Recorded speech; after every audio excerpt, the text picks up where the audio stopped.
بسم الله الرحمن الرحیم.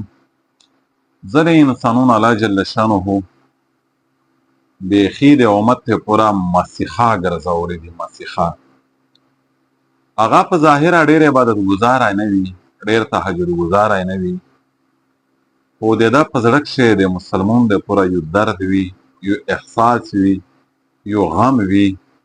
دا د الله جل شانه په نس باندې ډېر عظیم خالق دی.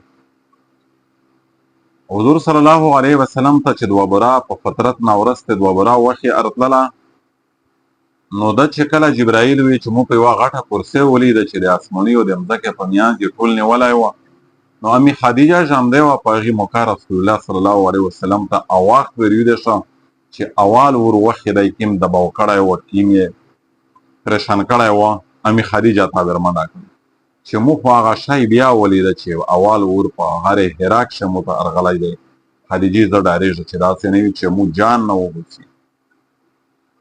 امي خدیجه خوش پیغمبر ته کیمه تسلي ورکوي او کیم زړتمای ورکوي او کیم یې زړه ورتم کوي پکې ای د الله رسوله ته ولې خفه یې. په تو کښې داسې ښیونه دي چې آپ په چا کښې وي الله چیرې ها باندانه خروپوي. یو ښي دا دی په تو کښې چې ته ګاټې او غریبونه یې خلک ته ورخورې چې د هغې د خوړو ډېر څوک طریقې نشته. ای پیغمبره بل خاصیت صفت په تو کښې دا دی چې چیرې بې دست و پا دوکي انسانیت وي، هغې ته ته سهاره جوړېږې، هغې ته ته اجا ورکوې. ته تصور هم مه کوه چې تو خروب شې، تو نقصان ورسي. ای پیغمبره په تو کښې یو بل صفت مو لیدلی دی چې داسې خلک خدای نه خروپوي، هغه دا دی چې ته رشته داري بولې. ای پیغمبره خپلوي ته چیرې نه خروپوې، نیک اټ کوې، نو دا صفات چې په چا کښې وي الله یې نه خروپوي. ای پیغمبره په تو کښې یو څلوران صفات هم لیدلی دی چې ته د ولماستیا کوې، ولماستیا ولما ته ورخورې ورڅښې، هغې احترام ریسپیکټ نشیز برخاست په قدرداني سره یې ډیل کوې. ای پیغمبره دا څلور صفتونه دي، دا چې په چا کښې وي دا الله نه خروپوي. ته بېغامه اوسه چیرې الله تو خروپ نه کي. دې حدیث روایت دا ټوکړه دې نه نور ها ډېر متعدد روایات په دې خبره دال دي چې چا د مسلمون درد وشروه.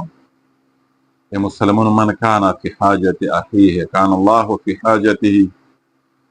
چا د مسلمون ملتاړ وکړه او الله جل شانه د دغه سړي د غیبه نه حاجتونه پیره کوي، ملتاړ وی کوي، دې یو مدد کوي، دغه نصرت کوي او دې انسان او محافظ او الله جل شانه وي او چې په دې دنیو باندې څوک د چا نصرت مدد ملتاړ پردي عزت ابرو دولت خیال وسوتي، الله جل شانه په دې دنیو باندې ها د هغې د خیر بدله ورکوي او په قیامت شوهد د هغې انسان د پوره جهنم نه د نجات سبب ګرځي. کله ور په ظاهر امیش وویني چې یو انسان وي چې ظاهر یې کسی داسې ګناهګور سړي ته محسوس شي، بد عمله یې ورته ولیده شي او ظاهري خلیا حقا یې ټیک نشي ولیدله، خو در حقیقت هغه انسان مسیحا وي.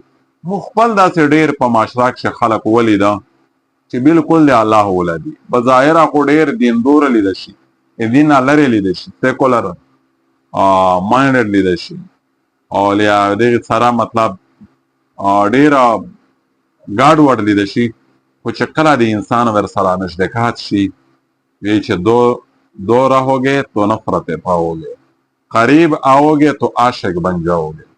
چې کله ور نږدې شي پاک الله جل شانه داسې صفتونه اچولي وي، داسې ښیونه اچولي وي چې ته ځنې متاثر شې، په خپله مسلمانتیا ته شرمنده شي چې یاره په دا کښې کیم قربانۍ او کیم د همدردۍ او کیم د درد صفتونه دي، په موږ کښې څه شی دي.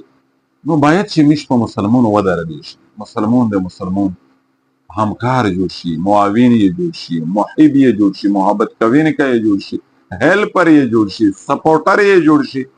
چه جایی چې میجه غیبات کوي، میجه ویژني، میجه قتلوي، میجه بېزیاته کوي، میجه ټارچر کوي، میش پرابلم ورته کریټ کوي، میش مسایل ورته پیدا کوي، میش هغې زندگی اجرن کوي.